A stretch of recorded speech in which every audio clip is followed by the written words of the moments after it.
नमस्कार। आज सांझा के ऊपर संक्षिप्त चर्चा करेंगे हम। सांझा का जन्म 5 फरवरी 1592 को लाहौर में मारवाड़ की राजकुमारी जोधाबाई, जिसे जगत गोसाई के नाम से जानते हैं, के गर्भ से हुआ। सांझा के बचपन का नाम खुर्रम था और अकबर के सर्वप्रिय प्रपौत्रों में से एक था। अकबर की देखरेख में ही उसकी शिक्षा दीक्षा हुई। खुर्रम का बचपन से फारसी भाषा और साहित्य में विशेष रुचि थी। युद्ध कला और सैन्य संचालन में खुर्रम ने अपनी प्रतिभा का परिचय दिया। खुसरो के विद्रोह के अवसर पर खुर्रम को राजधानी की देखभाल के लिए नियुक्त किया गया था। उस समय उसे 8000 जात और 5000 सवार का मनसब दिया गया था। खुसरो के विद्रोह के बाद से खुर्रम को गद्दी का उत्तराधिकारी समझा जाने लगा था। सांझा का विवाह 20 वर्ष की अवस्था में 1612 ईस्वी में नूरजहां के भाई आसफ खां की पुत्री अर्जुमंद बानो बेगम के साथ संपन्न हुआ, जो इतिहास में मुमताज महल के नाम से प्रसिद्ध हुई। खुर्रम नूरजहां गुट का सदस्य था। इसी गुट ने अगले 10 वर्ष तक मुगल साम्राज्य पर शासन किया। मेवाड़, कांगड़ा और दक्षिण के अभियानों में खुर्रम ने शानदार सफलताएं अर्जित की, जिससे उसे सांझा की उपाधि और 30,000 जात और 20,000 सवार का मनसब मुगल दरबार में मिला, जो अपने आप में अभूतपूर्व था। वह भावी सम्राट समझा जाने लगा, परंतु उसके पश्चात उसकी कठिनाइयां आरंभ हो गई। नूरजहां ने खुर्रम अर्थात सांझा की शक्ति को तोड़कर अपने दामाद शहरयार का पक्ष लेना आरंभ कर दिया। तब खुर्रम को विद्रोह को विवश होकर अपने पिता के विरुद्ध विद्रोह करना पड़ा, परंतु वह असफल रहा। 1626 में उसे बादशाह की शर्तों पर आत्मसमर्पण करना पड़ा। 1627 में जहांगीर की मृत्यु के समय सांझा दक्षिण में था। नूरजहां ने शहरयार को गद्दी पर बैठाने का प्रयास किया, लेकिन सांझा के ससुर आसफ खां ने चालाकी से योजना विफल कर दी। उसने प्रमुख सरदारों को अपनी ओर मिलाकर खाली गद्दी पर अस्थायी तौर से खुसरो के पुत्र दावर बख्श को गद्दी पर बैठाया। शहरयार ने अपने आप को लाहौर में मुगल सम्राट घोषित किया। इधर आसफ खां ने सांझा को राजधानी शीघ्र आने के लिए लिखा। सांझा तेजी से दक्कन से आगरा की ओर बढ़ा। इसी बीच आसफ खां ने लाहौर में शहरयार को परास्त कर बंदी बना लिया और उसकी आंखें निकलवा ली। सांझा के गुप्त निर्देश पर दावर बख्श, शहरयार एवं दानियाल के पुत्रों की हत्या कर दी गई। खुसरो की हत्या सांझा पहले ही करवा चुका था। आसफ खां ने लाहौर में सांझा को सम्राट घोषित कर दिया एवं उसके नाम का खुतबा पढ़ा। सांझा आगरा पहुंचा, जहां 4 फरवरी 1628 को उसका विधिवत अभिषेक हुआ। सांझा रक्त रंजित तलवार के साथ गद्दी पर बैठा था, इसलिए सबको प्रसन्न करने के लिए उसने मुक्त हस्त से धन बांटा और महाबत खां को 7,000 जात और 7,000 का मनसब तथा खान खाना की उपाधि दी गई। आसफ खां को विशेष सम्मान दिया गया। उसे 8,000 जात और 8,000 सवार का मनसब तथा वकील का पद दिया गया मुगल दरबार में। नूरजहां को 2 लाख रुपए वार्षिक की पेंशन दी गई। उसने अपना शेष जीवन शांतिपूर्वक लाहौर में व्यतीत किया। शाहजहां के शासनकाल के प्रमुख घटनाओं की अगर चर्चा करें हम लोग, तो शाहजहां के समय में पुर्तगालियों और सिखों से हुए साधारण संघर्ष के अतिरिक्त 2 बड़े विद्रोह हुए। उनमें से एक बुंदेलखंड के शासक जुझार सिंह का और दूसरा दक्षिण के सूबेदार खानिजहां लोदी का। ये खानिजहां लोदी जहांगीर के राज्यकाल में एक शक्तिशाली सरदार था अपने आप में। हम सबसे पहले बुंदेलखंड का विद्रोह लेते हैं, जो 1628 से 1635 के मध्य चला। वीर बुंदेला जहांगीर का पात्र था। उसी ने अकबर के समय में सलीम जहांगीर के इशारे पर अबुल फजल का दक्षिण से आते समय रास्ते में वध किया था। और वीर सिंह की मृत्यु के बाद उसका पुत्र जुझार सिंह उत्तराधिकारी बना।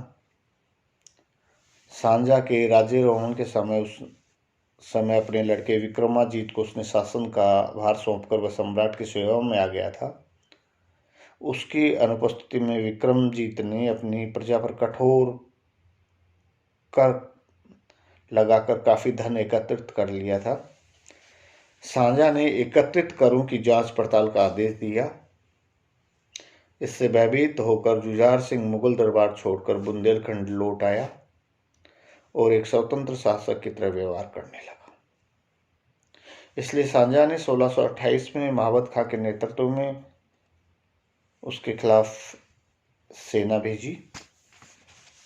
ये शाहजहां का पहला सैनिक अभियान था। स्वयं शाहजहां भी इस अभियान में शामिल हुआ। जुझार सिंह को बचकर भागने की आशा नहीं रही, अतः उसने 1629 में आत्मसमर्पण कर दिया। उसने 1,000 असरफी, 15 लाख रुपया, 40 हाथी और अपनी जागीर का कुछ भाग शाहजहां को अर्पित किया।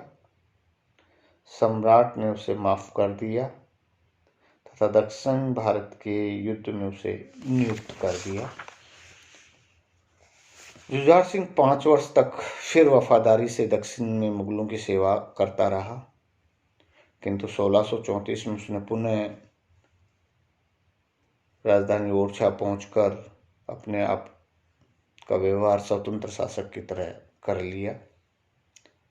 1635 में उसने गोंडवाना पर आक्रमण किया, उसकी राजधानी चौरागढ़ को जीत लिया और वहां के शासक प्रेम नारायण को मार दिया।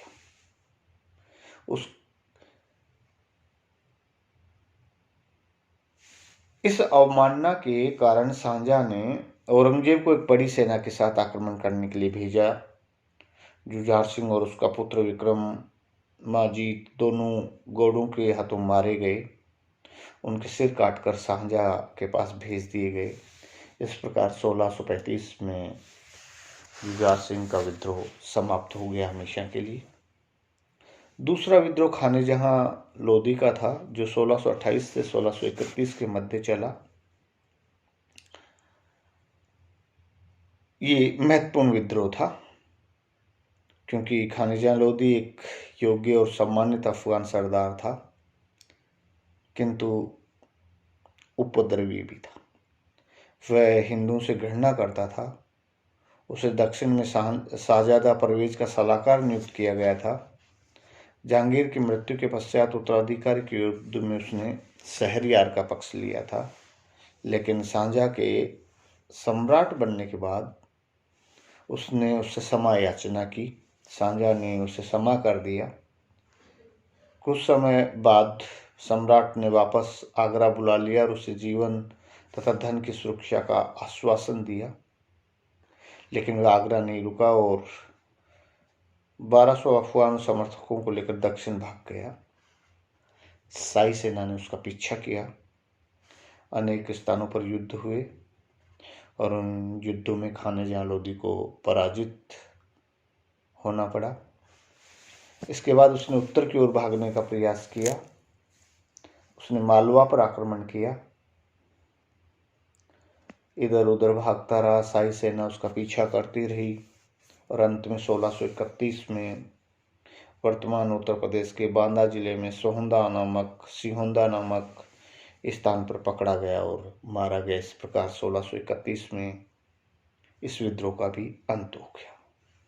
इसके बाद में सांझा के काल में पुर्तगालियों का दमन हुआ। पुर्तगाली व्यापार के नाम पे आए थे और धीरे धीरे नमक के व्यापार पर उन्होंने एकाधिकार कर लिया था। पूर्वी बंगाल में बड़ी संख्या में बस चुके थे और पुर्तगालियों का व्यवहार दिन प्रतिदिन उद्दंड होता जा रहा था। वो भारतीयों को जबरदस्ती ईसाई बनाने में लगे हुए थे और शाही भूमि और बाजारों में लूटमार करने लग गए थे।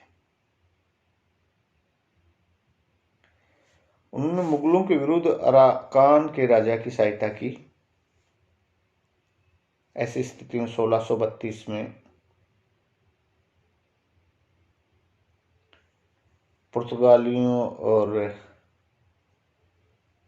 मुगलों के बीच 3.5 महीने तक युद्ध चला। अंत में पुर्तगाली बुरी तरह पराजित हुए। हजारों पुर्तगाली मारे गए और सैकड़ों बंदी बना लिए गए।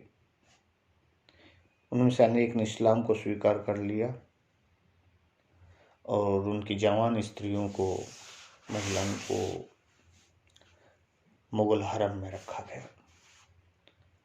सिखों के साथ संघर्ष। सांझा के आरंभ काल में 1628 में एक साधारण घटना से सिखों और सांझा में शत्रुभाव उत्पन्न हुआ। अमृतसर के निकट सांझा शिकार करने गया हुआ था। उसका एक प्रिय बाज उड़कर गुरु हरगोविंद के खेमे में चला गया। सिखों ने उसे पकड़ लिया और वापस लौटाने से इनकार कर दिया। मुगल सैनिकों ने कई बार सिखों पर आक्रमण किया परंतु वे असफल रहे। इसी समय गुरु हरगोविंद ने व्यास नदी के तट पर श्री गोविंदपुर नामक एक नगर बसाना आरंभ किया। संभवतः इस नवीन नगर का निर्माण मुगलों के हित में नहीं था। तब गुरु हरगोविंद के विरुद्ध कार्रवाई करना प्रारंभ किया गया। एक शक्तिशाली मुगल सेना गुरु के विरुद्ध भेजी गई लेकिन 1631 में वो पराजित हुई। तो दूसरी बड़ी सेना भेजी गई। गुरु को अमृतसर से भागकर कश्मीर की पहाड़ियों में कीरतपुर के पास शरण लेनी पड़ी और वहीं 1645 में उनकी मृत्यु हुई। अपने मरने से पहले उन्होंने हर्राय को गुरु की गद्दी सौंप दी थी। 1630 में सांझा के काल में दक्षिण गुजरात और खानदेश में अकाल पड़ा जिसमें हजारों मनुष्य भूख से मर गए और उसके पश्चात महामारी का प्रकोप हुआ। अनेक गांव नष्ट हो गए और सम्राट ने कर निर्धारण में लगभग 70 लाख रुपए माफ कर दिए। दरिद्रों निराश्रितों के लिए बरहानपुर, अहमदाबाद व सूरत में दलिया के ढाबे और लंगर स्थापित किए गए। 1631 में मुमताज महल जो सांझा की सबसे प्रिय पत्नी थी की मृत्यु हुई और क्योंकि वह उसको पथ प्रदर्शक, दार्शनिक और मित्र मानता था, उसकी आकस्मिक मृत्यु ने सांझा को बड़ा आघात पहुंचाया और वह संज्ञा शून्य हो गया। उसकी याद में उसने ताजमहल का निर्माण करवाया जो आज भी विश्व को दाम्पत्य प्रेम का संदेश दे रहा है। सांझा के शासनकाल में दक्षिण में अहमदनगर 1633 में जीता गया, गोलकुंडा 1636 में, और 1656 में शाही सेना ने वहां कब्जा कर लिया। बीजापुर 1656 में।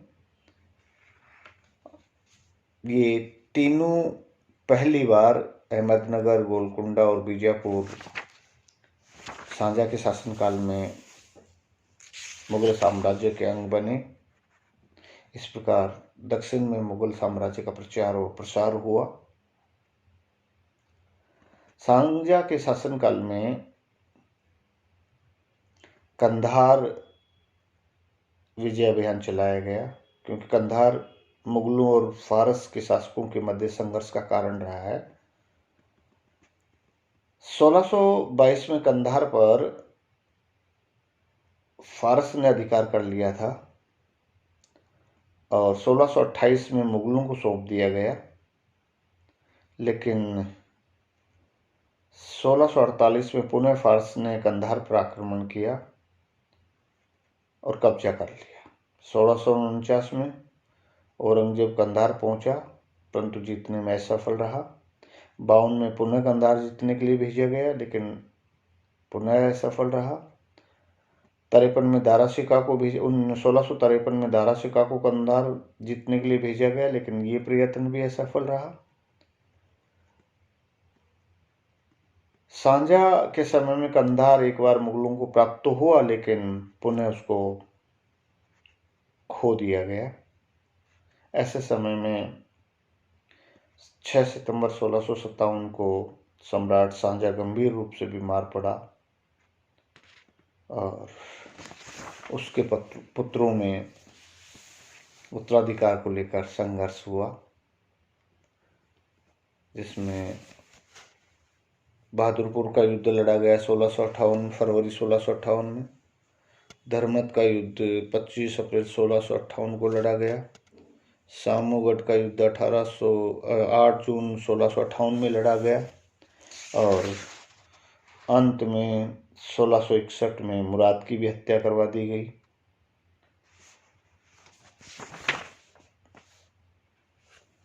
अंततः औरंगजेब को सफलता मिली और 1658 में शाहजहां को आगरा के किले में बंदी बनाकर रखा गया, जहां 8 वर्षों तक शाहजहां बंदी के रूप में रहा। उसका एकमात्र सहारा उसकी पुत्री जहान आरा थी, जिसने उसकी मृत्यु पर्यंत सेवा की। 22 जनवरी 1666 को मुमताज महल को याद करते हुए, ताजमहल को निहारते हुए शाहजहां की मृत्यु हुई और उसकी प्रिय पत्नी की कब्र के साथ में शाहजहां को साधारण नौकरों के द्वारा